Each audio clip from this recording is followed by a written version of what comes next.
এখন ঘড়িতে ওই 10টার মতন বাজে। মেয়েকে দেখো ঘুম পাড়িয়েছি। এখানে দেখো ওকে ঘুম পাড়িয়ে আমি এদিকে টিফিনটা সেরে নিলাম। ও না এখন ঘুমিয়ে গেলে ওকে আমি বেঁধে রাখি। কারণ কি বলতো, ও একদিন না ঘুম থেকে উঠে পড়ে গিয়েছিল, তাই এখন ও ঘুমিয়ে গেলে ওকে বেঁধে রাখি। একবার যেই ভুলটা করেছি সেই ভুলটা আর বারবার করতে চাই না, তাই ও ঘুমিয়ে গেলে ওকে এখন আমি বেঁধে রাখি। এখন ওই বিকেলবেলা বাড়ির সবাই মিলে বার হয়েছি। এখানে দেখো আমার মেয়ে কতটা খুশি। ও না বাইরে বার হলে খুব খুশি হয়।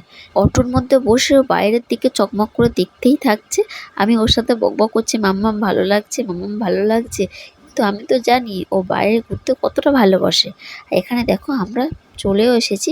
এই জায়গাটা তোমাদেরকে আগে একবার দেখিয়েছিলাম একটা ছোট্ট ভিডিওর মাধ্যমে। জায়গাটা না খুব সুন্দর, চারিদিক শুধু সবুজ আর সবুজ। আর এখানে দেখো বাড়ি ফিরতে সন্ধ্যা হয়ে গেছে।